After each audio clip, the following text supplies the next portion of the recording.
Nunca pensé que las palabras más dolorosas de mi vida las escucharía en mi propia mesa, de boca de mi propio hijo, mientras compartíamos la cena dominical que yo mismo había preparado durante 35 años.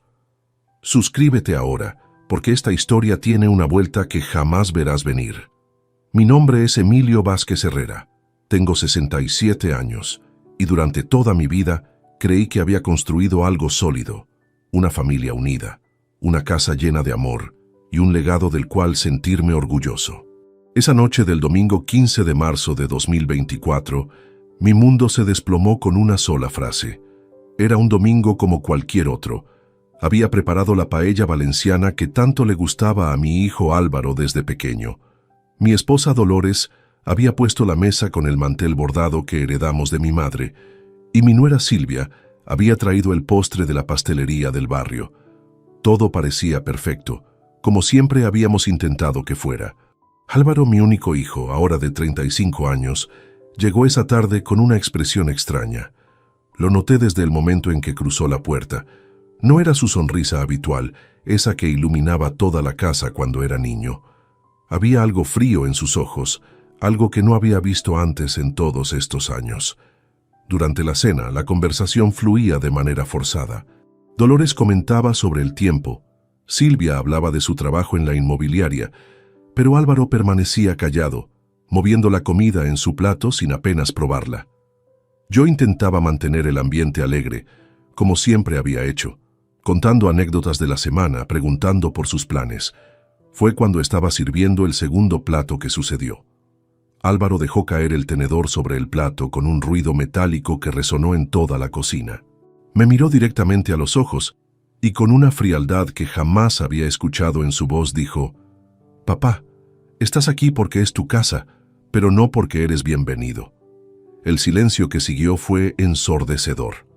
Dolores se quedó petrificada con la cuchara a medio camino hacia su boca. Silvia bajó la mirada hacia su plato, y yo sentí como si me hubieran clavado un puñal en el pecho. «¿Qué has dicho?», logré murmurar pensando que había escuchado mal, que mis oídos de 67 años me habían jugado una mala pasada. «Lo que has oído», respondió Álvaro sin pestañear. «Esta casa técnicamente es tuya, sí, pero eso no significa que tu presencia sea deseada aquí». Intenté procesar esas palabras. Este era el mismo niño que solía correr hacia mí cuando llegaba del trabajo, el mismo que me pedía que le leyera cuentos antes de dormir, el mismo que me llamaba mi héroe cuando tenía problemas en el colegio. ¿Cómo era posible que ese mismo niño, ahora convertido en hombre, me estuviera diciendo que no era bienvenido en mi propia casa? «Álvaro», intervino Dolores con voz temblorosa, «no hables así a tu padre». «No, mamá», replicó él con firmeza. «Es hora de que las cosas queden claras. Papá necesita entender que las cosas van a cambiar». Mi mente comenzó a funcionar a toda velocidad. ¿Cambiar? ¿Qué cosas iban a cambiar? ¿Y por qué nadie me había consultado sobre estos supuestos cambios? Miré a Dolores buscando respuestas en sus ojos, pero ella evitó mi mirada. «¿De qué cambios hablas, hijo?», pregunté, tratando de mantener la calma, aunque por dentro sentía que el suelo se movía bajo mis pies. «Ya lo discutiremos», fue su única respuesta antes de levantarse de la mesa. «Y Silvia, nos vamos». Y así, sin más explicaciones, mi hijo y mi nuera recogieron sus cosas y se marcharon, dejándome sentado en mi cocina con un plato de paella que ya no podía tragar y 1000 preguntas que no tenían respuesta. Esa noche no pude dormir. Me quedé despierto en mi sillón favorito, el mismo donde había arrullado a Álvaro cuando era bebé, repasando una y otra vez cada palabra, cada gesto, cada mirada de esa cena maldita. Había hecho algo mal, había dicho algo que lo hubiera ofendido. ¿Por qué Dolores no había defendido con más fuerza a nuestra familia? Pero mientras las horas pasaban y el amanecer se acercaba, algo en mi interior comenzó a cambiar. La tristeza inicial dio paso a una sensación diferente, la necesidad de entender qué estaba pasando realmente. Había construido una empresa desde cero, había navegado crisis económicas, había tomado decisiones difíciles durante décadas. No iba a quedarme sentado lamentándome sin buscar respuestas. A las 6 de la mañana del lunes 16 de marzo, tomé la decisión que cambiaría todo. Iba a descubrir qué se escondía detrás de esas palabras tan crueles. Mi hijo había mencionado que las cosas iban a cambiar, y yo necesitaba saber exactamente qué significaba eso. Mientras preparaba el café matutino, mi mente ya estaba formulando un plan. Si había aprendido algo en mis 67 años de vida, era que las respuestas no llegaban solas. Había que salir a buscarlas. El lunes por la mañana, después de una noche en vela, decidí enfrentar a Dolores directamente. No podía seguir viviendo con la incertidumbre de lo que había presenciado la noche anterior. Mi esposa de 42 años de matrimonio tenía que darme explicaciones. La encontré en la cocina preparando el desayuno, como si nada hubiera ocurrido. Llevaba puesta esa bata azul que tanto me gustaba, la misma que usaba cuando éramos jóvenes recién casados. Pero ahora, observándola con detenimiento, noté algo diferente en sus movimientos. Había una tensión en sus hombros, una rigidez que no era natural en ella. «Dolores», dije con voz firme, «necesitamos hablar». Ella no levantó la vista de la cafetera. «¿Sobre qué, Emilio?» «Sobre lo que pasó anoche, sobre lo que dijo nuestro hijo, y sobre por qué tú no parecías sorprendida». Fue entonces cuando se detuvo. Sus manos temblaron ligeramente mientras dejaba la taza sobre la encimera. Después de unos segundos que se sintieron eternos, se giró hacia mí con los ojos llenos de lágrimas. «Sabía que este momento llegaría», murmuró. «¿Qué momento, Dolores? ¿De qué estás hablando?» Se sentó en la silla frente a mí, la misma donde había alimentado a Álvaro cuando era pequeño, donde habíamos compartido miles de desayunos felices. Pero ahora, esa silla parecía estar a kilómetros de distancia. «Emilio, Álvaro vino a verme hace 3 semanas. Estaba muy alterado, hablando de planes, de futuro, de cosas que yo no quería escuchar. Mi corazón comenzó a latir más rápido. ¿Qué tipo de planes? Él cree que nosotros ya somos demasiado mayores para manejar todo esto», hizo un gesto abarcando la casa. «La hipoteca ya está pagada, los ahorros están creciendo, y él dice que sería mejor si... ¿Sí qué, Dolores? Dímelo claramente. Si dividimos los bienes ahora, antes de que sea demasiado tarde». Las palabras cayeron sobre mí como un mazo. ¿Dividir los bienes?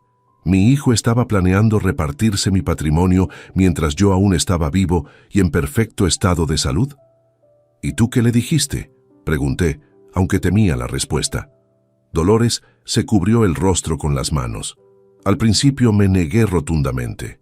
Le dije que era su padre, que nos habíamos sacrificado toda la vida por él, que esta casa era nuestro hogar. Al principio, pero él insistió, Emilio, día tras día. Me llamaba por las mañanas cuando tú salías a caminar. Me visitaba por las tardes cuando estabas en el taller. Me explicaba que no era nada personal, que simplemente era lo más inteligente desde el punto de vista financiero. Sentí como si estuviera viendo a una extraña. Esta mujer que había compartido mi cama durante 4 décadas me había estado ocultando conversaciones secretas con nuestro hijo sobre mi propio futuro. «¿Y Silvia?», pregunté. «¿Ella también está involucrada?». «Silvia fue quien tuvo la idea inicialmente», confesó Dolores con voz quebrada. «Ella trabaja en bienes raíces, conoce el mercado, dice que esta casa vale ahora mucho más de lo que pagamos, que el barrio se ha revalorizado enormemente». Todo comenzaba a tomar forma en mi mente. No era solo una rabieta de mi hijo o una crisis familiar pasajera. Era un plan calculado, una estrategia financiera diseñada por mi nuera y ejecutada por mi propio hijo, con la complicidad silenciosa de mi esposa. «¿Cuánto tiempo llevan planeando esto?», pregunté con la voz más calmada que pude reunir. «Desde enero», admitió. «Silvia hizo que Álvaro consultara con un abogado especializado en herencias. Aparentemente, hay formas legales de adelantar la división de bienes si todas las partes están de acuerdo». «¿Todas las partes?», la interrumpí. «¿Y yo cuándo iba a enterarme de que era parte de este acuerdo?». «Álvaro decía que te lo explicaría gradualmente, que te haría ver las ventajas, que podrías quedarte viviendo aquí, pero que legalmente la propiedad se dividiría entre nosotros 3. La frialdad de todo el plan me dejó sin aliento. No solo habían decidido mi futuro sin consultarme, sino que habían diseñado una manera de hacerlo parecer como si fuera por mi propio bien. ¿Y los ahorros? ¿La cuenta de jubilación? ¿Las inversiones que he estado haciendo durante 30 años? Dolores cerró los ojos antes de responder. Todo, Emilio. El plan incluye todo. Me levanté de la mesa, necesitaba moverme, pensar, procesar esta información. Caminé hasta la ventana que daba al jardín, el mismo jardín donde había enseñado a Álvaro a jugar fútbol, donde habíamos celebrado sus cumpleaños, donde Dolores cultivaba sus rosas favoritas. ¿Y tú estás de acuerdo con todo esto?, pregunté sin girarme. No lo sé, Emilio, estoy confundida. Álvaro dice que es lo mejor para todos, que así evitamos problemas futuros, que así se aseguran de que no pueda cambiar de opinión más adelante. El silencio de Dolores fue toda la respuesta que necesitaba. Hay algo más, añadió con voz casi inaudible. Álvaro mencionó que si no aceptas voluntariamente, existen procedimientos legales. ¿Procedimientos legales? Para declarar a una persona incapacitada para manejar sus propios asuntos. En ese momento entendí completamente la magnitud de lo que estaba enfrentando. No era solo una traición familiar, era un golpe de Estado cuidadosamente orquestado contra mi propia vida y autonomía. Mientras permanecía mirando por la ventana, una extraña calma se apoderó de mí. Durante 67 años había construido mi reputación siendo un hombre reflexivo, analítico y estratégico. No iba a permitir que me subestimaran ahora. Gracias por decirme la verdad, Dolores, dije finalmente, girándome hacia ella. Ahora al menos sé exactamente dónde estoy parado. Esa tarde, mientras Dolores lloraba en el dormitorio, yo me senté en mi escritorio y comencé a hacer una lista de todo lo que necesitaba saber. Si mi familia quería jugar con estrategias legales y financieras, descubrirían pronto que habían subestimado gravemente a su oponente. Los siguientes días fueron los más productivos de mi vida en términos de recopilación de información. Durante 40 años trabajando en el sector textil, había aprendido que los detalles son fundamentales, y ahora esa experiencia se convertiría en mi mejor arma.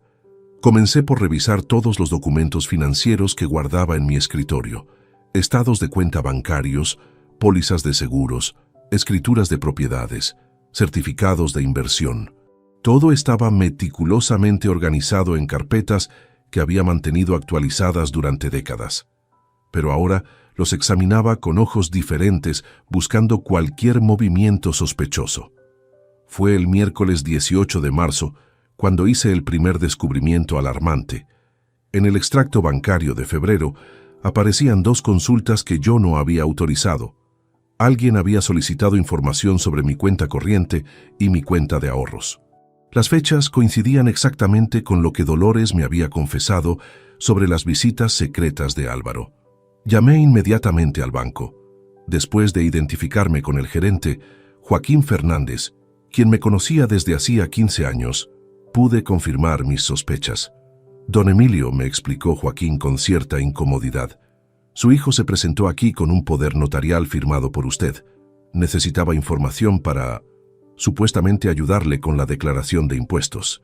¿Un poder notarial firmado por mí?, pregunté sintiendo cómo la sangre se me helaba. Sí, señor. Verificamos la firma con nuestra base de datos y coincidía perfectamente. Colgué el teléfono con una certeza terrible. Mi propia firma había sido falsificada. Álvaro había conseguido acceso a información confidencial mediante documentos fraudulentos. Esto ya no era solo una traición familiar, era un delito. Esa misma tarde, mientras Dolores había salido a comprar medicamentos para su presión arterial, decidí revisar exhaustivamente el estudio que Álvaro usaba cuando venía a visitarnos. Era una habitación pequeña al fondo del pasillo donde guardábamos libros y donde él solía trabajar con su portátil cuando se quedaba a almorzar los domingos. En el cajón del escritorio encontré algo que me dejó sin respiración: fotocopias de todos mis documentos personales, pasaporte, documento de identidad, escrituras de la casa, pólizas de seguro de vida, incluso copias de recibos médicos de mis últimas revisiones. Todo estaba allí, perfectamente organizado en una carpeta azul que no reconocía. Pero lo más perturbador estaba en la última página. Un borrador escrito a mano con la letra de Álvaro. Era un cronograma detallado que incluía fechas específicas y acciones concretas. Abril, conseguir evaluación médica independiente. Mayo, presentar documentación legal. Junio, transferencia inicial de activos. Julio, firma definitiva.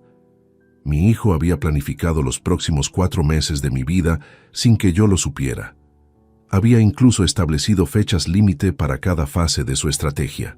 Fotografié cada documento con mi teléfono móvil, cuidando de que no se notara que habían sido movidos. Si Álvaro estaba documentando todo meticulosamente, yo haría lo mismo. El jueves por la mañana decidí investigar más profundamente. Recordé que Álvaro había mencionado consultas con abogados, así que busqué en el historial de llamadas del teléfono fijo de casa. Dolores siempre había insistido en mantener la línea fija para emergencias y ahora me alegraba de esa decisión. Entre las llamadas realizadas en las últimas semanas, encontré varios números que no reconocía. Usando la guía telefónica online, identifiqué que 2 de esos números pertenecían a despachos legales especializados en derecho de familia y sucesiones. Con mucha cautela llamé al primero de ellos haciéndome pasar por un potencial cliente interesado en procesos de incapacitación legal. La secretaria, sin sospechar nada, me explicó que efectivamente habían tenido consultas recientes sobre casos de personas mayores que requieren protección legal de sus familiares. La segunda llamada fue aún más reveladora. El abogado Rodrigo Santamaría reconoció inmediatamente mi apellido cuando me presenté. «Ah, usted debe ser el padre de Álvaro Vázquez», dijo sin pensarlo. «Su hijo estuvo aquí la semana pasada consultando sobre procedimientos de tutela». Colgué inmediatamente, pero ya tenía toda la información que necesitaba. Mi hijo no solo había falsificado documentos y recopilado mis datos personales, sino que había estado consultando específicamente sobre cómo declararme legalmente incapacitado. Esa noche, mientras cenábamos en silencio, observé a Dolores con detenimiento. Sus movimientos eran nerviosos, evitaba mi mirada y apenas tocaba la comida. Era evidente que la presión de mantener el secreto la estaba afectando profundamente. «¿Cómo estuvo tu día?», le pregunté con normalidad, como si no hubiera descubierto nada. «Bien, normal», respondió rápidamente. «Fui al mercado, después a la farmacia». «¿Álvaro te llamó hoy?». Se tensó visiblemente. «No, ¿por qué lo preguntas?». «Por nada en particular, solo curiosidad». Pero yo sabía que sí había llamado.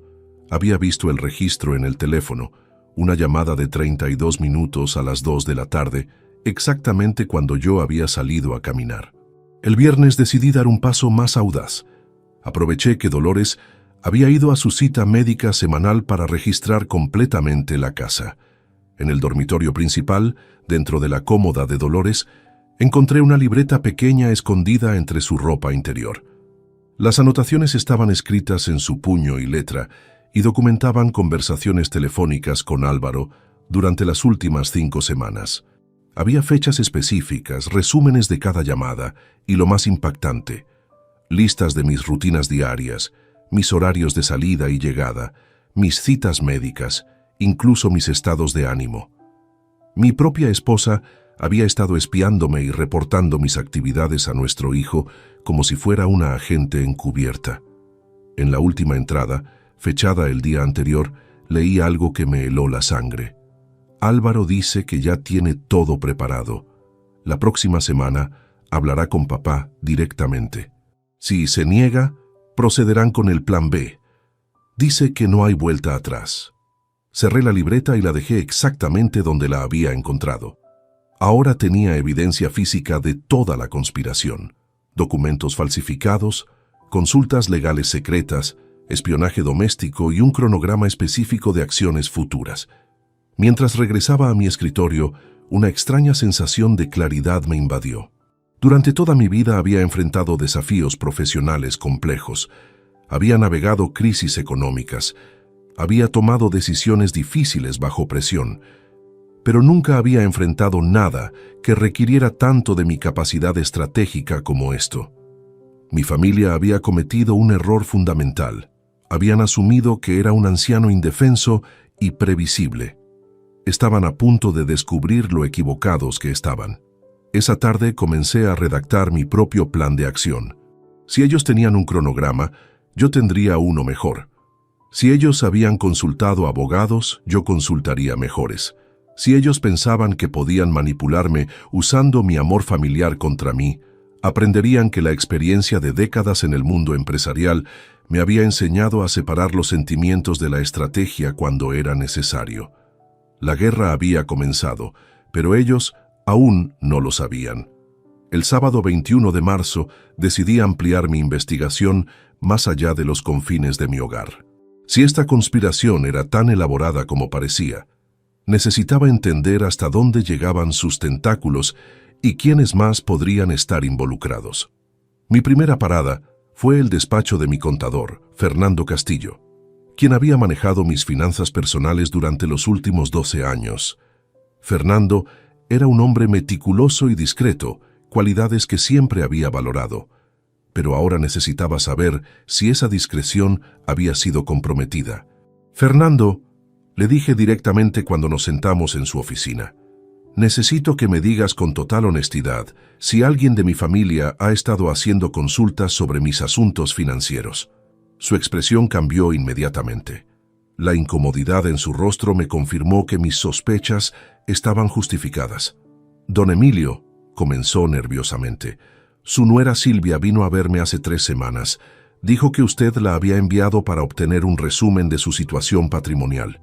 «¿Y qué le dijiste?» «Al principio me negué, por supuesto, pero ella insistió en que usted había firmado una autorización. Incluso tenía una copia de su documento de identidad y conocía detalles específicos sobre sus inversiones que solo usted podría saber». El estómago se me revolvió. Silvia había usado la información que Álvaro había recopilado de mis documentos para convencer a mi propio contador de que actuaba con mi consentimiento. «¿Qué información le proporcionaste exactamente?» Fernando se aflojó la corbata, visiblemente incómodo. Le entregué un resumen completo de sus activos, las 2 propiedades, las cuentas bancarias, el plan de pensiones, las acciones de la antigua empresa. «¿Todo? ¿Todo?», pregunté sintiendo cómo la traición se profundizaba. «Sí, señor». También le expliqué sobre la estructura de sus inversiones y le proporcioné las valoraciones actualizadas de cada activo. Me quedé en silencio durante unos momentos, procesando la magnitud de lo que acababa de escuchar. Silvia no solo tenía acceso a información general sobre mi patrimonio, sino que conocía cada detalle de mi situación financiera con precisión exacta. Mencionó para qué necesitaba esa información. Dijo que estaban planificando una sorpresa para su cumpleaños, algo relacionado con una reorganización de sus inversiones para optimizar los impuestos. Una reorganización de mis inversiones. La ironía era casi cómica. Mi propio dinero estaba siendo usado para financiar el plan que pretendía arrebatármelo. Después de salir del despacho de Fernando, decidí visitar a mi médico de cabecera, el doctor Patricio Mendoza, quien me había atendido durante los últimos 8 años. Si el plan de Álvaro incluía una evaluación médica independiente, necesitaba saber si ya habían dado pasos en esa dirección. «Doctor Mendoza», le dije durante lo que aparentaba ser una consulta rutinaria, ¿ha recibido alguna llamada de mi familia solicitando información sobre mi estado de salud? Su reacción fue inmediata y preocupante. Efectivamente, su hijo llamó la semana pasada preguntando sobre su capacidad cognitiva y su estado general de salud. ¿Y qué le dijiste? Le expliqué que no podía proporcionar información médica sin su autorización explícita, por supuesto. Pero insistió mucho, diciendo que estaba preocupado por algunos episodios de confusión que usted habría tenido recientemente. ¿Episodios de confusión?, repetí, incrédulo.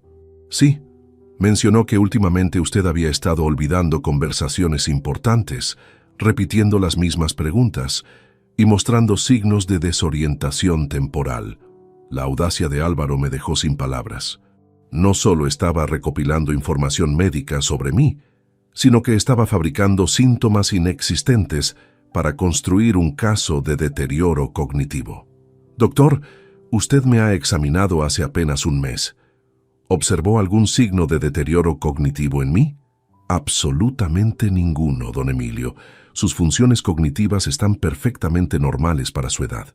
De hecho, su agilidad mental es superior a la de muchos pacientes 20 años más jóvenes. ¿Le dijo eso a mi hijo? Se lo expliqué claramente, pero él insistió en que quizás debería derivarlo a un especialista en geriatría para una evaluación más profunda. Ahora entendía completamente la estrategia. Álvaro estaba construyendo sistemáticamente un expediente que justificara una declaración de incapacidad. Había falsificado documentos, recopilado información financiera detallada, consultado a abogados especializados y ahora estaba intentando establecer un historial médico ficticio. Esa tarde, decidí hacer una visita sorpresa a la inmobiliaria donde trabajaba Silvia. Necesitaba evaluar personalmente a la verdadera arquitecta de este plan. La oficina de Propiedades Morales y Asociados estaba ubicada en el centro de la ciudad, en un edificio moderno que reflejaba el éxito del negocio inmobiliario local. Cuando llegué, la recepcionista me informó que Silvia estaba atendiendo a un cliente, pero que podía esperarla. Mientras aguardaba, escuché fragmentos de su conversación a través de la puerta de vidrio de su oficina. Estaba hablando por teléfono, y aunque no podía distinguir todas las palabras, sí pude captar algunas frases que me helaron la sangre. El proceso está más avanzado de lo que pensábamos. La valoración de la propiedad principal es excelente. Deberíamos acelerar el cronograma. Cuando finalmente salió a recibirme, su expresión de sorpresa confirmó que mi visita no era esperada ni deseada. «Emilio», dijo con una sonrisa forzada, «qué sorpresa verte por aquí». «Silvia, necesito hablar contigo sobre algo importante». La llevé a un café cercano, donde decidí poner a prueba hasta dónde llegaba su duplicidad. Durante 20 minutos, mantuve una conversación aparentemente casual sobre el mercado inmobiliario, los precios de las propiedades en nuestro barrio y las tendencias de inversión. Silvia respondía con entusiasmo profesional, proporcionando detalles específicos sobre valoraciones y oportunidades de mercado. Pero lo que más me impactó fue su conocimiento preciso sobre las características exactas de mi propiedad. Metros cuadrados, año de construcción, mejoras realizadas, incluso detalles sobre la calefacción y el sistema eléctrico que solo alguien que hubiera estudiado minuciosamente la escritura podría conocer. «Has hecho una investigación muy exhaustiva sobre las propiedades del barrio», comenté casualmente. «Es mi trabajo», respondió, pero evitó mi mirada. «Incluso conoces detalles muy específicos sobre mi casa». Fue entonces cuando se puso visiblemente nerviosa. «Bueno, es una de las propiedades más emblemáticas de la zona. Es natural que la haya estudiado». «¿Estudiado para qué exactamente?». El silencio que siguió fue más elocuente que cualquier confesión. Silvia se disculpó rápidamente, alegando una cita urgente, y se marchó del café dejándome con la certeza absoluta de que ella era efectivamente la mente maestra detrás de toda la operación. Esa noche, de regreso en casa, me senté en mi escritorio y elaboré un mapa mental de toda la conspiración. Era mucho más amplia y sofisticada de lo que había imaginado inicialmente. Álvaro era el ejecutor emocional, usando su relación filial para manipular la situación. Silvia era la estratega financiera, aportando conocimiento técnico y contactos profesionales. Dolores era la informante interna, proporcionando acceso y vigilancia constante, y habían logrado infiltrarse en mi círculo de confianza profesional, comprometiendo tanto a mi contador como intentando manipular a mi médico. Pero habían cometido un error crucial. Habían subestimado completamente mi capacidad de detectar, analizar y responder a su estrategia. Durante 40 años de experiencia empresarial, había enfrentado competidores despiadados, socios desleales y crisis complejas. Esta situación, aunque personalmente dolorosa, no era diferente en términos estratégicos. Mientras organizaba toda la evidencia que había recopilado durante la semana, una sensación de determinación fría se apoderó de mí. Ya no era solo cuestión de defender mi patrimonio o mi autonomía. Era cuestión de enseñar una lección fundamental sobre las consecuencias de traicionar la confianza de alguien que había dedicado su vida entera a proteger y proveer para su familia. El lunes comenzaría la fase 2 de mi investigación: identificar aliados y preparar mi contraofensiva. El lunes 23 de marzo, decidí que había llegado el momento de transformar mi papel de víctima silenciosa en el de estratega activo. Durante el fin de semana, había analizado minuciosamente toda la información recopilada y ahora necesitaba profesionales de confianza que me ayudaran a proteger lo que había construido durante décadas. Mi primera llamada fue a Sebastián Morales, un abogado especializado en derecho patrimonial que había conocido años atrás durante una conferencia sobre planificación financiera para jubilados. Sebastián tenía reputación de ser discreto, eficiente y absolutamente leal a sus clientes. «Don Emilio», me saludó cuando llegué a su despacho esa mañana. «Es un placer verle después de tanto tiempo. ¿En qué puedo ayudarle?» Le expliqué la situación completa sin omitir ningún detalle. Mostré las fotografías de los documentos que había encontrado, le conté sobre las consultas secretas de Álvaro con otros abogados y le detallé el cronograma que habían establecido sin mi conocimiento. Sebastián escuchó atentamente, tomando notas meticulosas. Su expresión se volvía más seria con cada revelación. «Don Emilio», dijo finalmente, «lo que me está describiendo constituye varios delitos graves: falsificación de documentos, obtención fraudulenta de información confidencial y, lo más preocupante, preparación de un proceso de incapacitación sin fundamento médico real». «¿Qué opciones tengo?» «Múltiples. Podemos presentar denuncias penales, establecer medidas cautelares inmediatas para proteger sus activos y, lo más importante, podemos adelantarnos a cualquier movimiento legal que ellos planeen hacer». Sebastián me explicó que podíamos implementar lo que llamó blindaje patrimonial preventivo. Esto incluía modificar la estructura legal de mis propiedades, establecer fideicomisos irrevocables y crear documentación médica y psicológica que certificara mi plena capacidad mental. «¿Cuánto tiempo necesitamos?», pregunté. «Si actuamos con rapidez, en 2 semanas podemos tener todo blindado legalmente. Ellos no podrán tocar nada sin su consentimiento explícito, incluso si consiguieran una declaración de incapacidad temporal». Le autoricé a proceder inmediatamente con todas las medidas de protección. También le pedí que investigara discretamente a los abogados que Álvaro había consultado para anticipar sus posibles movimientos. Mi segunda parada fue el despacho de la psicóloga clínica Maribel Jiménez, especialista en evaluaciones geriátricas. Si Álvaro planeaba cuestionar mi capacidad mental, yo necesitaba documentación profesional irrefutable que demostrara lo contrario. «Doctor Jiménez», le expliqué, «necesito una evaluación psicológica completa que certifique mi estado cognitivo actual». Durante las siguientes 3 horas me sometí a una batería exhaustiva de pruebas: evaluaciones de memoria, análisis de capacidad de razonamiento, tests de orientación temporal y espacial y exámenes de función ejecutiva. Los resultados fueron categóricos. Mi puntuación en todas las pruebas estaba significativamente por encima del promedio para mi grupo de edad. La doctora Jiménez me aseguró que tendría el informe completo en 2 días, con documentación que cualquier tribunal consideraría definitiva. Esa tarde visité a mi hermana Remedios, 5 años menor que yo, y la única persona de la familia en quien podía confiar completamente. Remedios había trabajado durante 30 años como secretaria judicial y conocía el sistema legal mejor que muchos abogados. «Emilio», me dijo después de escuchar toda la historia, «esto es mucho más grave de lo que imaginas. Si Álvaro consigue una declaración de incapacidad, aunque sea temporal, puede tomar decisiones vinculantes sobre tu patrimonio antes de que puedas revertir el proceso. ¿Qué me recomiendas? Necesitas actuar en múltiples frentes simultáneamente: legal, financiero y familiar. Pero también necesitas evidencia de que ellos están actuando de mala fe». Remedios me sugirió algo que no había considerado: grabar conversaciones futuras con Álvaro y Dolores. Era legal hacerlo en mi propia casa y proporcionaría evidencia irrefutable de sus intenciones reales.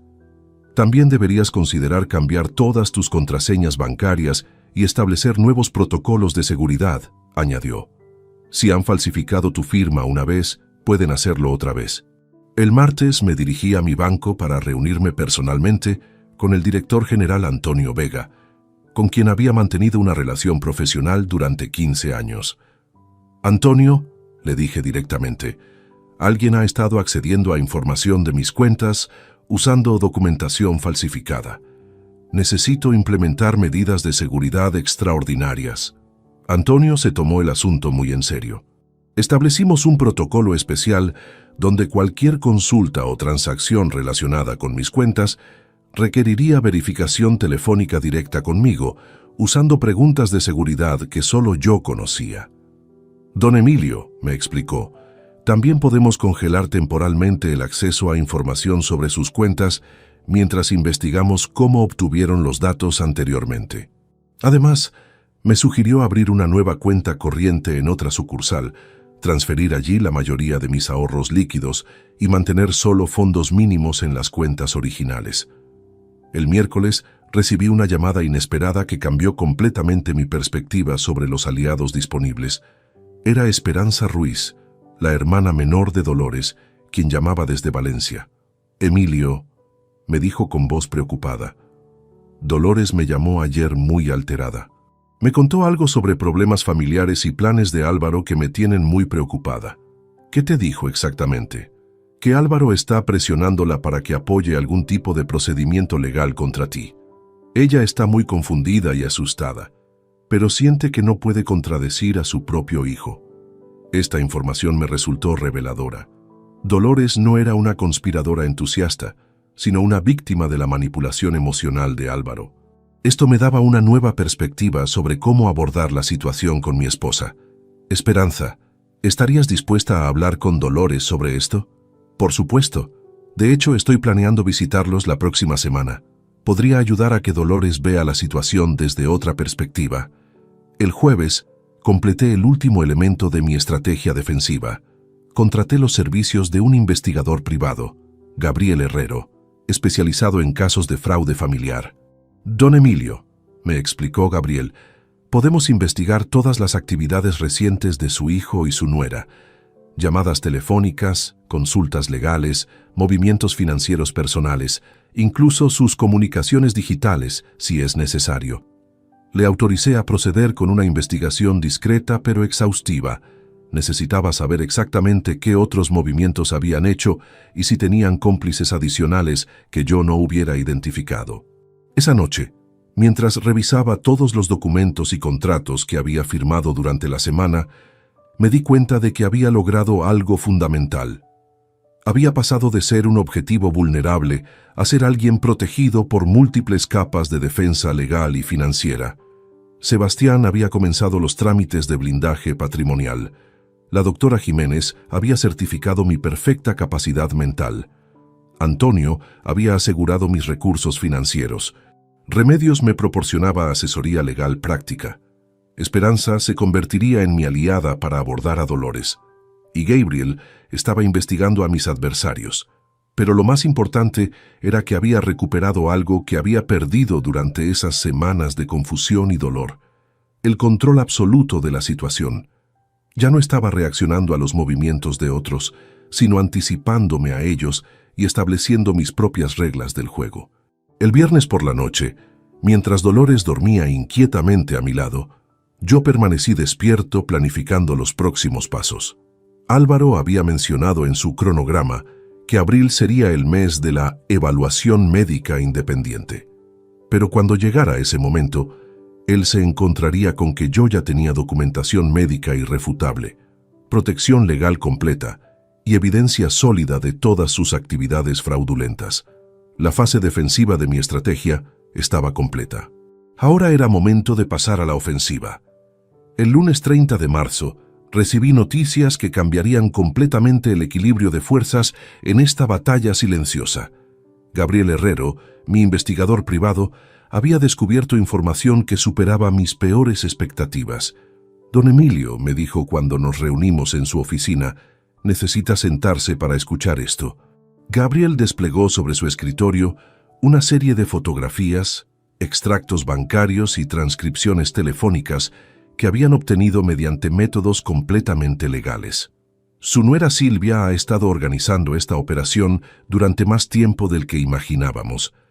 Encontramos evidencia de que comenzó a investigar su patrimonio hace más de 6 meses, mucho antes de que su hijo estuviera involucrado.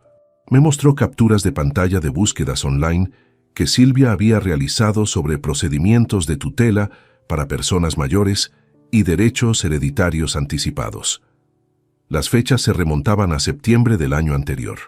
Pero lo más importante, continuó Gabriel, es que descubrimos que Silvia tiene deudas significativas que había ocultado a su esposo. ¿Qué tipo de deudas? Invirtió fuertemente en un proyecto inmobiliario que fracasó completamente. Debe más de 150.000 euros a varios inversores privados. Los pagos vencieron en enero y los acreedores están presionando agresivamente. Todo encajaba perfectamente. Silvia no estaba motivada por preocupación familiar o planificación financiera inteligente. Estaba desesperada por saldar deudas que habían puesto su propia solvencia en peligro. ¿Álvaro sabe sobre estas deudas?, pregunté. Aparentemente no.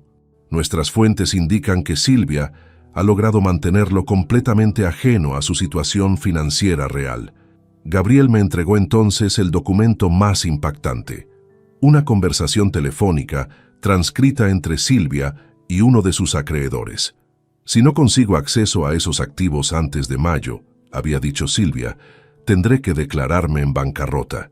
Mi suegro tiene propiedades por más de $500,000 de euros que están prácticamente abandonadas. Es un anciano que vive solo con su esposa, sin capacidad real para administrar esa riqueza.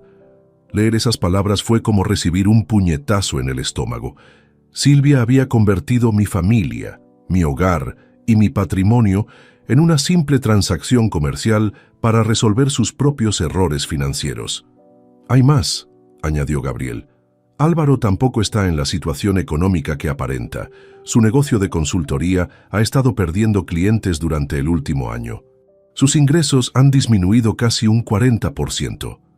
La imagen completa comenzaba a formar en mi mente.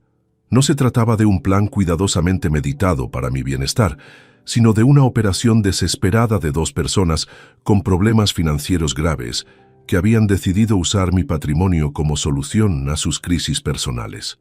Esa tarde, cuando regresé a casa, encontré una sorpresa inesperada. Mi cuñada Esperanza había llegado desde Valencia, tal como había prometido. Estaba sentada en la cocina conversando con Dolores y la tensión entre ambas era palpable. Emilio, me saludó Esperanza con evidente preocupación. Necesitamos hablar los 3 juntos sobre lo que está pasando en esta familia. Durante las siguientes 2 horas, Esperanza ejerció sobre Dolores la presión que yo no había podido aplicar. Como hermana menor pero más decidida, logró que Dolores confesara detalles que a mí me había ocultado. Álvaro me dijo que si no colaboraba, él y Silvia se mudarían lejos y yo nunca volvería a ver a mis nietos, admitió Dolores entre lágrimas. ¿Qué nietos?, preguntó Esperanza bruscamente. Álvaro y Silvia no tienen hijos. Los que piensan tener en el futuro, murmuró Dolores. Álvaro dijo que querían formar una familia, pero que necesitaban estabilidad económica primero. Esperanza y yo intercambiamos miradas significativas. Álvaro había usado una promesa de nietos futuros para manipular emocionalmente a su madre, aprovechando su deseo de ser abuela. Dolores, dijo Esperanza con firmeza, ¿te das cuenta de que están usando tus propios sueños contra ti para robar el patrimonio de tu esposo? Fue entonces cuando Dolores se derrumbó completamente. Entre sollozos, confesó que durante semanas había sentido que algo estaba terriblemente mal, pero que había tenido miedo de contradecir a Álvaro. También me asustó cuando Álvaro mencionó que podrían declarar a Emilio incapacitado, susurró. Yo sé que tu mente funciona perfectamente, pero él insistía en que era por precaución. Esperanza se levantó de la mesa con expresión indignada. Dolores, Tu hijo está planeando destruir la vida de su propio padre para resolver problemas de dinero. ¿Cómo puedes siquiera considerar apoyar algo así? Durante esa conversación crucial, obtuve algo que no esperaba: mi esposa de vuelta como aliada.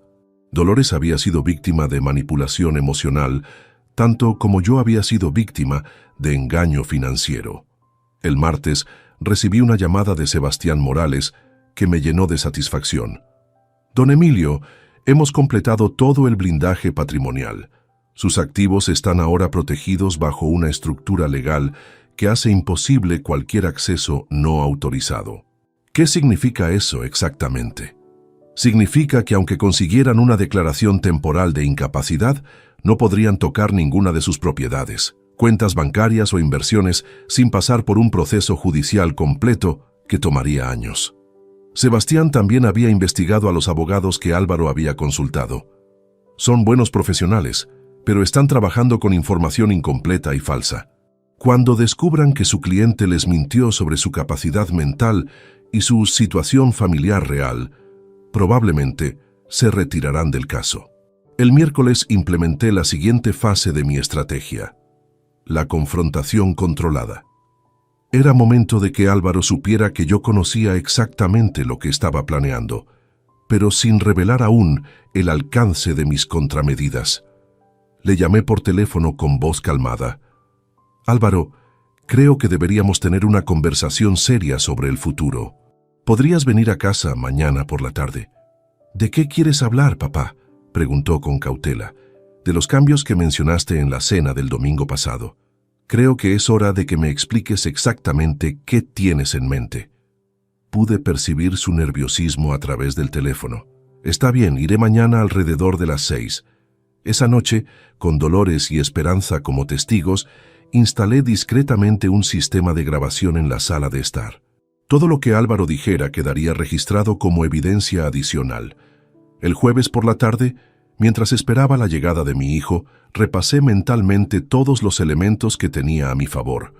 Protección legal completa, evidencia de sus actividades fraudulentas, certificación de mi capacidad mental, aliados familiares recuperados, información sobre las deudas secretas de Silvia, y ahora la capacidad de documentar cualquier nueva mentira o amenaza. Cuando Álvaro llegó a las 6 en punto, traía consigo una carpeta de documentos y una expresión de determinación que no me pasó desapercibida. Venía preparado para una conversación que creía controlar completamente. Se sentó frente a mí en el mismo sofá donde años atrás le había enseñado a leer, donde habíamos visto películas juntos los domingos, donde habíamos celebrado sus éxitos académicos. Pero ahora esa misma sala se había convertido en un campo de batalla donde se decidiría el futuro de nuestra relación y de mi autonomía. Papá, comenzó con voz seria, he estado pensando mucho sobre nuestra situación familiar y financiera. Creo que ha llegado el momento de hacer algunos ajustes importantes. Te escucho, respondí con la misma calma que había usado durante décadas en negociaciones empresariales complejas. Lo que Álvaro no sabía era que cada palabra que estaba a punto de pronunciar sería utilizada posteriormente como evidencia en su contra. Había subestimado completamente a su adversario y estaba a punto de descubrir el costo real de esa subestimación. Papá, continuó Álvaro desplegando los documentos que había traído, Silvia y yo hemos estado estudiando tu situación patrimonial en detalle. Creemos que hay oportunidades importantes de optimización que deberías considerar seriamente. Lo observé con atención mientras organizaba los papeles sobre la mesa del café. Su lenguaje corporal revelaba nerviosismo, pero también una confianza artificial que me resultaba preocupante. En primer lugar, dijo señalando un documento, esta casa representa un activo improductivo. Está valorada en más de 400.000 euros, pero no genera ningún rendimiento. Esta casa es mi hogar, Álvaro. Aquí creciste tú, aquí vive tu madre. Exactamente por eso tiene sentido económico transferir la propiedad ahora, mientras todos estamos de acuerdo. Podrías mantener el usufructo vitalicio, pero la nuda propiedad pasaría a mi nombre. Eso nos permitiría optimizar los impuestos de sucesión futuros. La frialdad con la que describía el plan de apropiarse de mi casa me resultó desconcertante, pero mantuve la compostura. Necesitaba que siguiera hablando para obtener toda la confesión grabada. ¿Y mis otras inversiones? Ahí es donde la situación se vuelve más compleja, respondió adoptando un tono aparentemente técnico. Tienes demasiada diversificación para alguien de tu edad. Deberías consolidar todo en instrumentos más conservadores y de fácil administración. Me mostró entonces una propuesta detallada donde mis acciones, bonos y depósitos a plazo serían liquidados y transferidos a una cuenta mancomunada que él administraría en mi beneficio. Álvaro, dije con voz deliberadamente confusa, esto suena muy complicado para mi comprensión. ¿Podrías explicármelo de manera más simple? Vi cómo sus ojos se iluminaron, creyendo que finalmente había encontrado la vulnerabilidad que buscaba. Por eso es tan importante que me dejes ayudarte, papá. Estas decisiones financieras son demasiado complejas para alguien que no está familiarizado con los mercados actuales. ¿Estás sugiriendo que ya no tengo capacidad para manejar mis propios asuntos? No es una cuestión de capacidad, respondió rápidamente. Es una cuestión de eficiencia. Yo tengo formación en finanzas. Silvia entiende el mercado inmobiliario. Podemos maximizar el valor de tu patrimonio de maneras que tú solo no podrías. Era exactamente la confesión que necesitaba. Álvaro había admitido implícitamente que su plan era tomar control total de mis finanzas bajo el pretexto de mi supuesta incompetencia. ¿Y si yo me opongo a estos cambios? La pregunta cambió completamente la dinámica de la conversación. Álvaro se tensó visiblemente y guardó silencio durante unos segundos que fueron eternos. Papá, esperamos que no sea necesario llegar a medidas más formales. ¿Qué tipo de medidas formales? Existe la posibilidad legal de establecer una tutela cuando una persona mayor no está en condiciones de tomar decisiones financieras racionales por sí misma. Ahí estaba. La amenaza directa que había estado esperando. Álvaro acababa de confesar con la grabadora funcionando que si yo no entregaba voluntariamente mi patrimonio, procederían a declararme legalmente incapacitado. ¿Has consultado con abogados sobre eso? Pregunté manteniendo mi tono de anciano preocupado. He obtenido asesoramiento preliminar, sí. El proceso no es complicado cuando hay evidencia clara de deterioro en la capacidad de juicio. ¿Qué evidencia? Álvaro abrió otra carpeta y me mostró documentos que me dejaron sin aliento. Había fotografías de mi casa tomadas desde la calle, mostrando pequeños desórdenes en el jardín.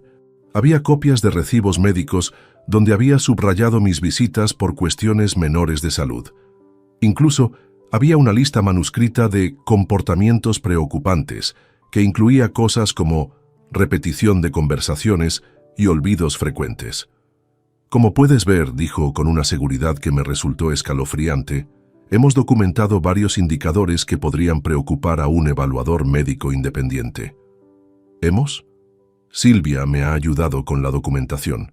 Su experiencia profesional ha sido invaluable para presentar la información de manera coherente. En ese momento, entendí completamente la sofisticación del plan.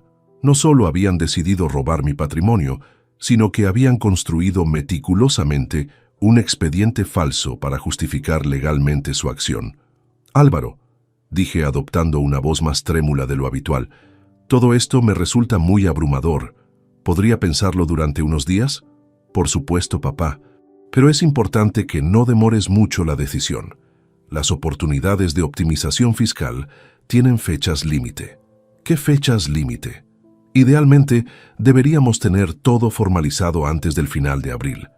Eso nos daría tiempo suficiente para completar las transferencias antes del cierre del ejercicio fiscal. April. Exactamente la fecha que había visto en su cronograma secreto. Álvaro acababa de confirmar que tenían un calendario específico para completar la apropiación de mi patrimonio. ¿Y si durante estos días de reflexión decidiera consultar con mis propios asesores? La pregunta lo puso visiblemente nervioso.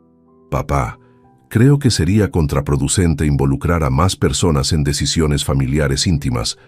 Además, ya hemos hecho toda la investigación necesaria. Pero seguramente no te opondrías a que verificara algunos detalles con mi banco. El problema, respondió con cautela evidente, es que tu banco podría no entender completamente el contexto familiar de estas decisiones. Podrían crear confusión innecesaria. Era la confirmación final que necesitaba. Álvaro no solo temía que consultara con profesionales independientes, sino que específicamente quería evitar que el banco verificara la información que habían usado para obtener datos sobre mis cuentas. Entiendo, dije con resignación aparente. Supongo que confiaré en tu criterio, como siempre he hecho. Vi cómo se relajaba inmediatamente. Había interpretado mi respuesta como capitulación, cuando en realidad era la conclusión de una interrogación perfectamente ejecutada. Papá, quiero que sepas que todo esto lo estamos haciendo por tu propio bien. Silvia y yo nos hemos dado cuenta de que necesitas protección, incluso si tú mismo no la percibes. ¿Protección de qué? De ti mismo principalmente.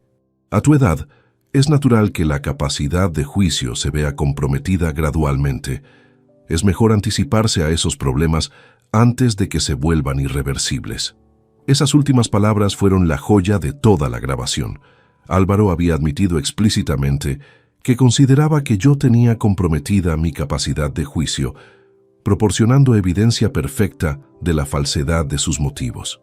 Cuando se marchó esa noche, llevándose sus documentos y sus amenazas veladas, yo me quedé sentado en la sala con una sensación de triunfo absoluto.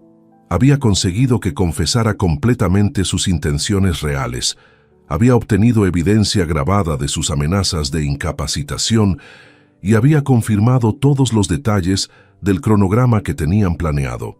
Pero lo más importante era que Álvaro se marchaba convencido de que había logrado intimidarme y confundirme, cuando en realidad había proporcionado la evidencia final que necesitaba para destruir completamente su plan. Esa noche llamé a Sebastián Morales para informarle sobre la grabación. Don Emilio, esto es oro puro desde el punto de vista legal. Con esta confesión, podemos no solo defendernos de cualquier intento de incapacitación, sino también presentar cargos criminales por intento de fraude y coerción. Mientras me preparaba para dormir, reflexioné sobre lo que había logrado en las últimas 3 semanas. Había pasado de ser una víctima potencial a tener control completo de la situación.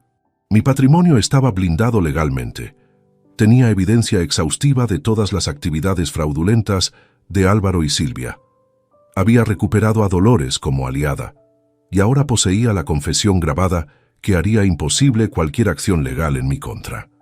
Pero lo más satisfactorio era que había logrado todo esto sin que mis adversarios sospecharan siquiera que ya no tenían ninguna ventaja. Seguían creyendo que enfrentaban a un anciano confundido y vulnerable, cuando en realidad habían caído en una trampa perfectamente diseñada por alguien con décadas de experiencia en estrategia empresarial. Mañana comenzaría la fase final de mi plan, la destrucción sistemática de todo lo que habían construido contra mí. El viernes 3 de abril decidí que había llegado el momento de pasar de la defensa silenciosa a la ofensiva calculada. Durante 3 semanas había recopilado información, construido protecciones y tendido trampas. Ahora era tiempo de usar todo ese arsenal de manera devastadoramente efectiva. Mi primera acción fue contactar directamente con los acreedores de Silvia.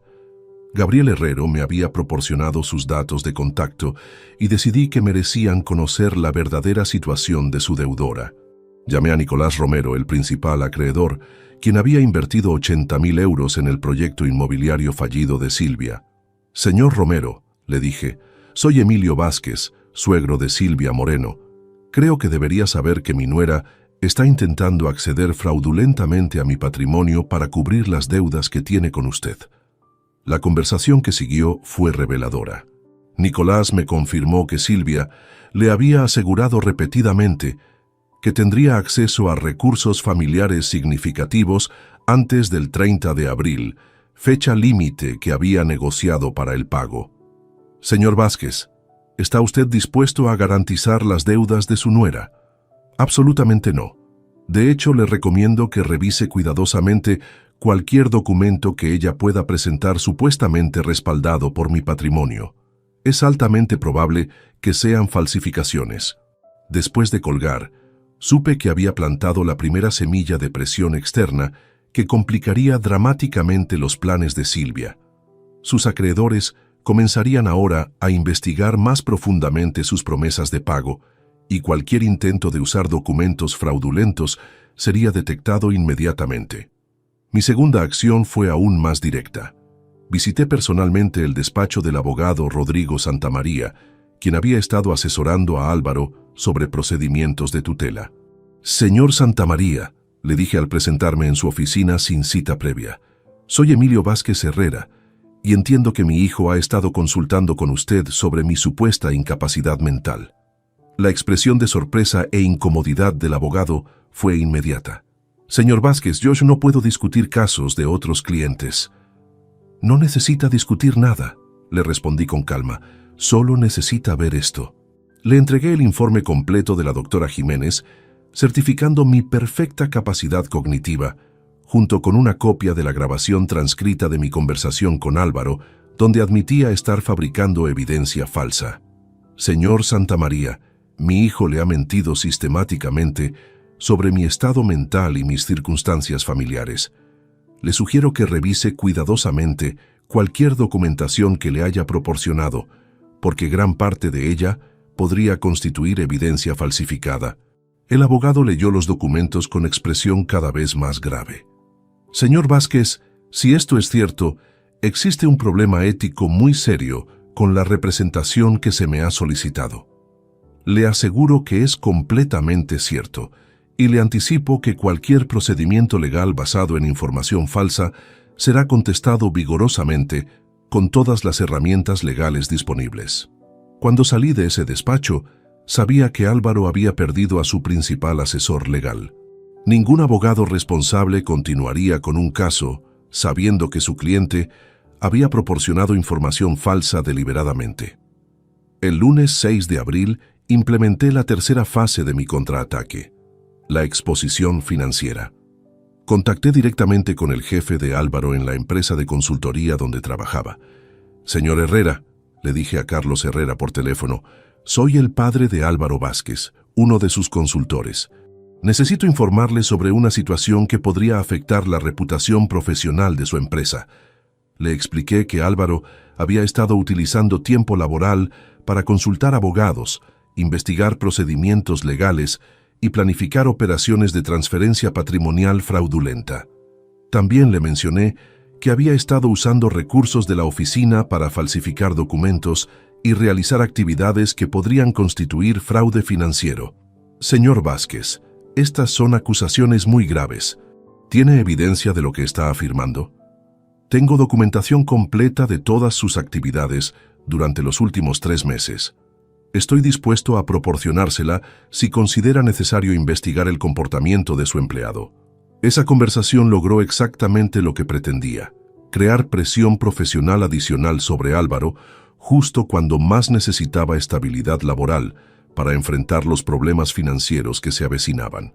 El martes recibí una llamada furiosa de Silvia, que confirmó que mi estrategia estaba funcionando perfectamente. «Emilio», me gritó por teléfono, «¿qué le dijiste a Nicolás Romero? Ahora está exigiendo garantías adicionales y amenazando con acciones legales inmediatas». Le dije la verdad, Silvia, que no tengo intención de respaldar deudas que tú contrajiste sin consultarme. Esas no son solo mis deudas, son inversiones familiares que pueden beneficiarnos a todos. ¿Inversiones familiares? ¿Cuándo exactamente me consultaste sobre esas inversiones antes de realizarlas? El silencio que siguió fue revelador. Silvia no tenía respuesta para esa pregunta, porque nunca había considerado necesario involucrarme en decisiones que afectarían mi patrimonio. Además, continué, he informado a todos mis asesores financieros sobre tus intentos de acceder fraudulentamente a mis recursos. Cualquier documento que presentes con mi supuesta autorización será verificado exhaustivamente. No puedes hacernos esto. Somos tu familia. La familia no roba, Silvia. La familia no falsifica documentos. La familia no planifica declarar incapacitado a su patriarca para resolver sus propios problemas financieros. Colgué el teléfono con la satisfacción de saber que había logrado crear pánico en el campo enemigo. Las presiones externas que había iniciado estaban convergiendo simultáneamente sobre Álvaro y Silvia, complicando dramáticamente su capacidad de ejecutar su plan original. El miércoles por la noche, Álvaro apareció en mi puerta sin avisar. Su aspecto era completamente diferente al del hombre confiado que había visitado mi casa unos días antes. Estaba desaliñado, nervioso y claramente bajo una presión enorme. «Papá, necesitamos hablar urgentemente». «¿Sobre qué, hijo?» «Sobre las llamadas que has estado haciendo, sobre las cosas que has estado diciéndole a la gente». «¿Qué llamadas?» «No te hagas el ingenuo. Sabes perfectamente que has estado saboteando nuestros planes». Era fascinante ver cómo la presión había eliminado completamente su fachada de preocupación filial. Ahora hablaba abiertamente de nuestros planes, sin intentar disfrazar sus verdaderas intenciones. «Álvaro, solo he estado verificando información con profesionales que conozco desde hace años». «¿Eso te molesta?» «Por supuesto que me molesta. Estás complicando deliberadamente una situación que podría resolverse de manera simple». «¿Simple para quién?» «Para todos, para la familia, incluido para mí, especialmente para ti. No entiendes que estamos tratando de protegerte de ti mismo». Esa frase fue el momento culminante de toda la confrontación. Álvaro había revelado completamente su verdadera mentalidad. Creía genuinamente que tenía derecho a tomar control de mi vida y mi patrimonio contra mi voluntad, justificándolo como protección. «Álvaro», le dije con la voz más fría que pude reunir, «creo que es momento de que entiendas algo fundamental. Yo no necesito tu protección. Lo que necesito es que respetes mis decisiones y mi autonomía. Tu autonomía está comprometida. No puedes tomar decisiones racionales sobre asuntos financieros complejos. ¿Según quién? Según cualquier persona que observe objetivamente tu comportamiento reciente. ¿Te refieres al comportamiento de investigar cuidadosamente los planes que habían diseñado para mi patrimonio sin consultarme? ¿O al comportamiento de verificar la legalidad de documentos que aparecían con mi firma sin mi autorización? La expresión de shock en el rostro de Álvaro me confirmó que finalmente había entendido que yo sabía exactamente todo lo que habían estado planeando. «Papá, ¿desde cuándo sabes?» «Desde el principio, Álvaro. Desde la noche de esa cena, cuando pronunciaste esas palabras tan crueles. Esa fue la primera vez en mi vida que realmente presté atención a quién te habías convertido. Vi cómo toda su estrategia se desmoronaba en tiempo real frente a mis ojos. El plan que habían construido durante meses se estaba desintegrando, porque habían subestimado completamente la capacidad de respuesta de su objetivo principal. Cuando se marchó esa noche, derrotado y desesperado, yo sabía que había logrado algo fundamental. Había recuperado completamente el control de la situación y había puesto a mis adversarios en una posición defensiva desesperada. La fase de contraataque había sido un éxito completo. Ahora era momento de preparar el golpe final. Los días siguientes fueron testigo de una escalada desesperada por parte de Álvaro y Silvia, que confirmó completamente lo acertado de mi estrategia. Cuando las personas pierden el control de una situación que creían dominar, cometen errores que revelan su verdadera naturaleza. El jueves 9 de abril, Dolores recibió una llamada que cambiaría definitivamente su perspectiva sobre nuestro hijo. Álvaro la contactó con una propuesta que me dejó sin aliento cuando ella me lo contó. «Emilio», me dijo Dolores temblando, «Álvaro me pidió que firmara un documento declarando que he observado deterioro mental en ti durante los últimos meses». «¿Qué le respondiste?» «Le dije que eso era completamente falso, que tu mente funciona perfectamente». Pero él insistió diciendo que era solo una formalidad para proteger la familia. ¿Una formalidad? Me explicó que si yo no cooperaba, ellos tendrían que buscar métodos alternativos para resolver la situación. Sus palabras exactas fueron: «Mamá, puedes hacer esto por las buenas o por las malas». La amenaza directa hacia su propia madre marcaba un punto de no retorno. Álvaro había cruzado la línea entre manipulación familiar y coerción explícita, demostrando hasta dónde estaba dispuesto a llegar. También me dijo algo que me asustó mucho, continuó Dolores.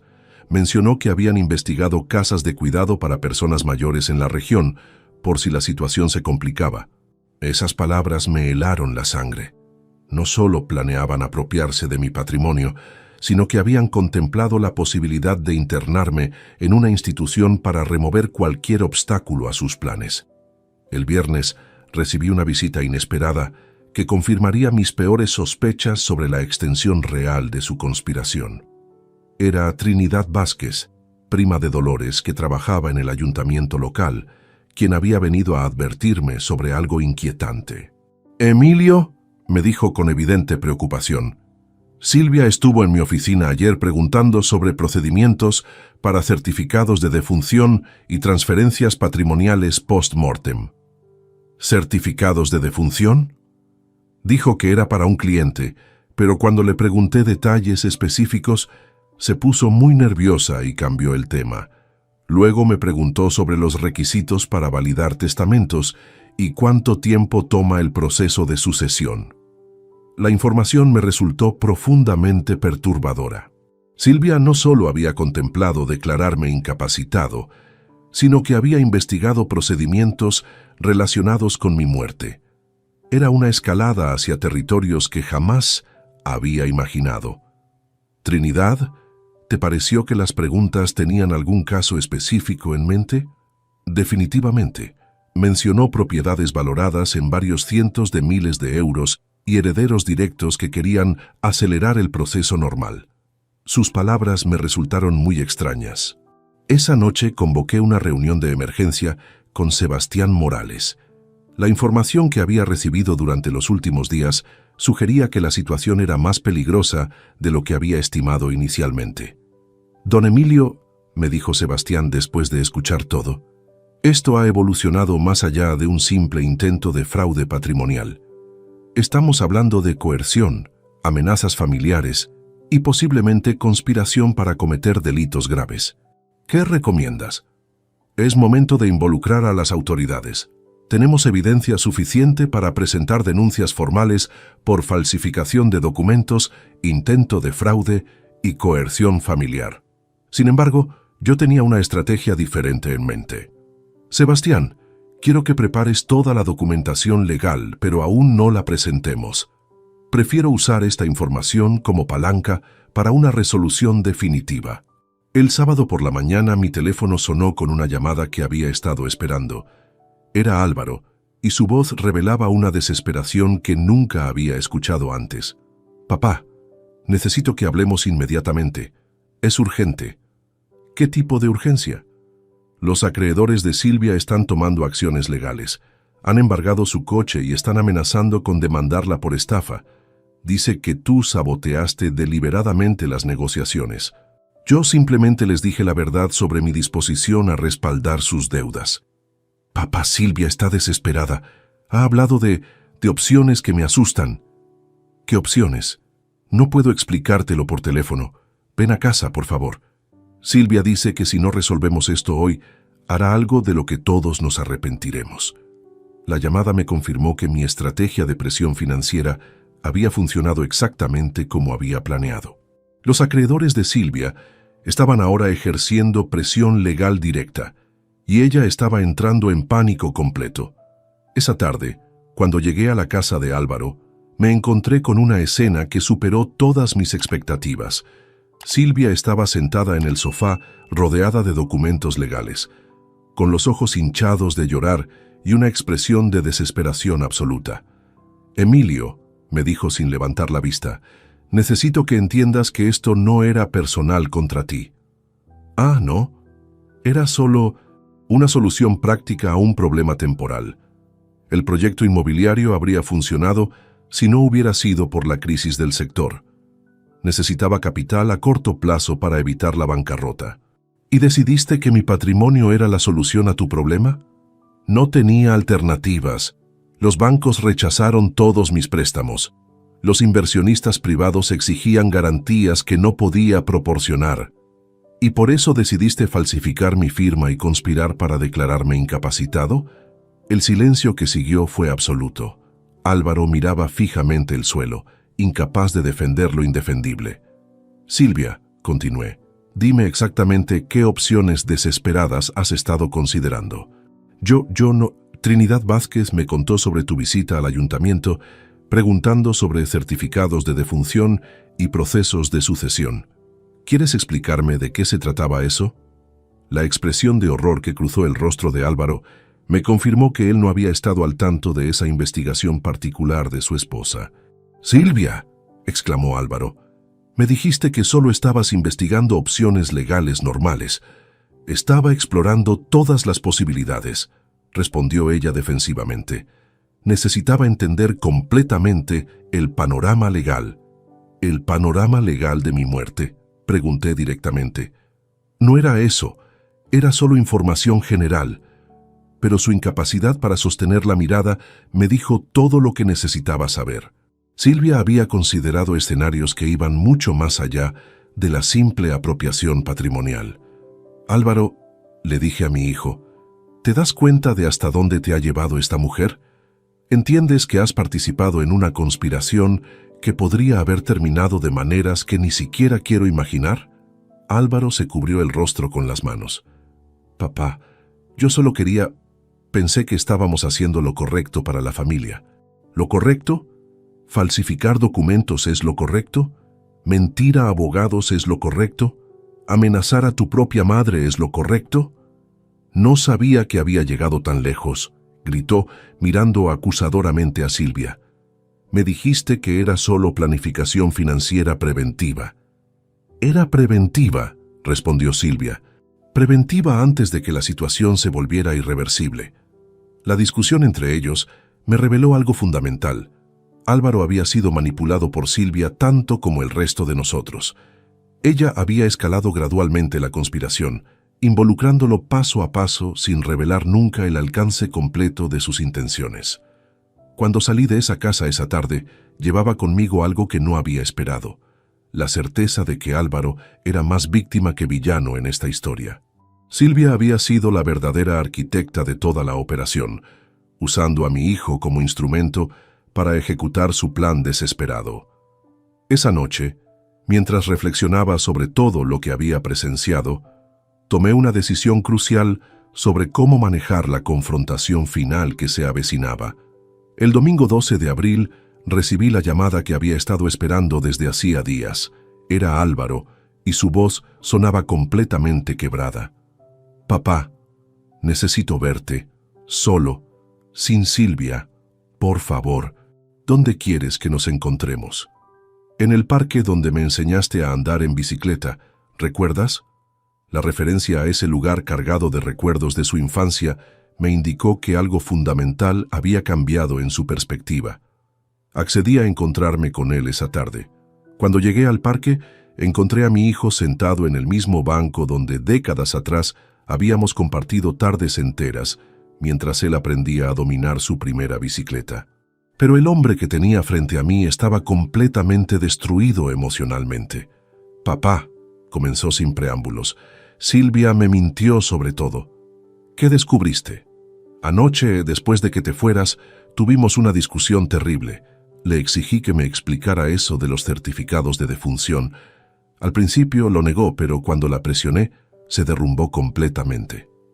Álvaro se cubrió el rostro con las manos antes de continuar. Me confesó que había considerado escenarios donde tu muerte natural resolvería todos los problemas financieros sin complicaciones legales. Escuchar esas palabras de boca de mi propio hijo me produjo una mezcla de horror y alivio. Horror por la magnitud de lo que Silvia había contemplado, y alivio porque Álvaro finalmente había visto su verdadera naturaleza. «¿Qué más te dijo?». «Que las deudas son mucho peores de lo que me había contado. No son 150.000 euros, son más de 300.000. Ha estado falsificando documentos durante meses, no solo los tuyos, sino también de otros clientes de su inmobiliaria». La revelación no me sorprendió, pero confirmó que Silvia era una delincuente habitual, no solo una mujer desesperada que había cometido un error. También me confesó que había hablado con un médico corrupto dispuesto a firmar un certificado de deterioro mental sin examinarte realmente. Todo a cambio de 20.000 euros. «¿Y tú sabías de esto?». «No». Te juro que no sabía nada de eso. Yo pensé que realmente estábamos tratando de ayudarte con la planificación financiera. Cuando me habló de la tutela, me dijo que era solo por precaución, para evitar problemas futuros. Vi lágrimas reales en los ojos de mi hijo por primera vez desde que era niño. Papá, me di cuenta de que he estado viviendo con una extraña. La mujer con la que me casé no existe. Es una manipuladora profesional que me usó para llegar hasta ti. ¿Cómo te sientes al respecto? Avergonzado, furioso, pero sobre todo aterrorizado de pensar hasta dónde podría haber llegado si tú no hubieras descubierto todo a tiempo. La conversación continuó durante más de 2 horas. Álvaro me contó detalles que ni siquiera Gabriel Herrero había descubierto en su investigación. Silvia había estado robando comisiones de su propia inmobiliaria, había falsificado documentos de otros clientes y había usado información privilegiada para estafar a varios inversionistas. Papá, necesito preguntarte algo y necesito que seas completamente honesto conmigo. Dime, ¿puedes perdonarme algún día por todo lo que he hecho? La pregunta me llegó directo al corazón. Durante semanas había estado furioso con mi hijo, había planeado mi venganza contra él, había disfrutado viéndolo sufrir las consecuencias de sus acciones, pero sentado allí, viendo a un hombre destruido que se daba cuenta de haber sido manipulado por la persona en quien más confiaba, mi perspectiva cambió completamente. Álvaro, el perdón no es algo que se gana, es algo que se da. Y ya está dado. ¿Cómo puedes decir eso después de todo lo que te he hecho pasar? Porque al final del día, sigues siendo mi hijo, y porque ahora entiendo que la verdadera enemiga nunca fuiste tú. Esa noche, Álvaro me acompañó a casa y le confesó toda la verdad a Dolores.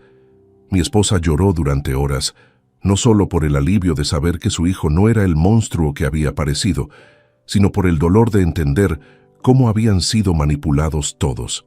El lunes por la mañana, Álvaro tomó la decisión más valiente de toda esta pesadilla. Se presentó en la comisaría de policía para denunciar formalmente a Silvia por todos los delitos que había descubierto. Inspector Ramírez, le dijo al oficial que tomó su declaración, necesito denunciar a mi esposa por falsificación de documentos, intento de fraude, apropiación indebida y conspiración para cometer delitos contra mi padre. La denuncia de Álvaro, combinada con toda la evidencia que yo había recopilado durante semanas, creó un expediente criminal abrumador contra Silvia. Pero lo más devastador para ella fue perder a su principal cómplice y testimonio de descargo. Esa misma tarde la policía ejecutó una orden de registro en la casa de Álvaro y en la oficina de Silvia. Lo que encontraron superó todas nuestras expectativas. Archivos completos de múltiples estafas, documentos falsificados, correspondencia con el médico corrupto y planes detallados para defraudar no solo a nuestra familia, sino a varios clientes más. El martes, Silvia fue arrestada en su oficina delante de todos sus colegas.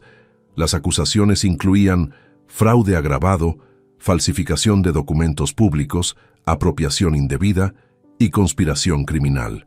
La fiscalía estimó que las penas podrían sumar hasta 15 años de prisión. Cuando Álvaro me llamó para informarme sobre el arresto, su voz era diferente. Por primera vez en meses, sonaba como el hijo que yo recordaba de años anteriores. Papá, quiero que sepas algo importante. ¿Qué? Durante todos estos meses, en el fondo de mi corazón, sabía que algo estaba mal, pero tenía miedo de admitirlo, porque significaría que mi matrimonio era una mentira, que mi vida era una mentira. ¿Y ahora? Ahora prefiero vivir con la verdad dolorosa que con una mentira cómoda. Y la verdad es que casi destruyo a la persona más importante de mi vida por alguien que nunca me amó realmente. Esa noche, cenamos juntos por primera vez desde aquella fatídica cena del 15 de marzo que había iniciado toda esta pesadilla. Pero ahora la atmósfera era completamente diferente. Dolores había preparado la paella que tanto le gustaba a Álvaro, y por primera vez en semanas pude ver una sonrisa genuina en el rostro de mi hijo. «Papá», me dijo mientras terminábamos de cenar, «hay algo que necesito decirte». «Te escucho». Durante todas estas semanas, mientras pensaba que te estaba protegiendo, en realidad Tú eras el que nos estaba protegiendo a todos. Descubriste la verdad, desarrollaste una estrategia y nos salvaste de una catástrofe que ni siquiera veíamos venir. Solo hice lo que cualquier padre habría hecho. No, papá. Hiciste lo que solo alguien con tu experiencia, tu inteligencia y tu amor por la familia podría haber hecho. Nos salvaste de nosotros mismos. Mientras lo escuchaba, me di cuenta de que había logrado algo más importante que proteger mi patrimonio o demostrar mi capacidad mental. Había recuperado a mi hijo y había salvado a mi familia de la destrucción total. La guerra había terminado, pero las cicatrices tardarían tiempo en sanar. Sin embargo, por primera vez en semanas, tenía la certeza de que sanaríamos juntos, como familia real, sin mentiras ni manipulaciones. El capítulo final de esta historia estaba por escribirse, y por primera vez en mucho tiempo sabía que tendría un final feliz. 6 meses después del arresto de Silvia, mi vida había encontrado un equilibrio que jamás había imaginado posible. Era octubre de 2024, y mientras observaba las hojas doradas caer en mi jardín, reflexionaba sobre todo lo que habíamos vivido como familia. El juicio de Silvia había concluido en septiembre, con una sentencia de 12 años de prisión. Los cargos por fraude múltiple, falsificación de documentos y conspiración criminal habían sido irrefutables, gracias a toda la evidencia que habíamos recopilado. Pero lo más satisfactorio no había sido verla pagar por sus crímenes, sino presenciar cómo la verdad había liberado a mi familia de sus mentiras. Álvaro había iniciado los trámites de divorcio inmediatamente después del arresto. El proceso había sido rápido, dado que Silvia estaba en prisión y no podía disputar nada. Mi hijo había recuperado gradualmente su dignidad y su paz mental, aunque las cicatrices emocionales tardarían años en sanar completamente. «Papá», me había dicho unas semanas atrás, «cada día que pasa me doy cuenta de más cosas que ella manipuló en nuestra relación.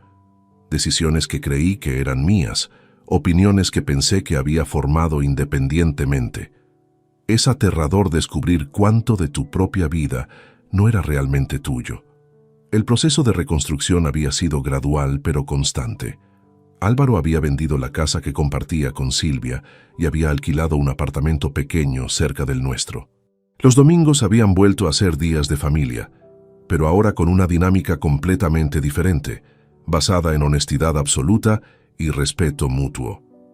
Dolores había experimentado su propia transformación durante estos meses. La culpa por haber sido cómplice, aunque involuntaria, de la conspiración la había llevado a terapia psicológica. Con ayuda profesional, había aprendido a reconocer las técnicas de manipulación que habían usado contra ella y había desarrollado una nueva fortaleza emocional.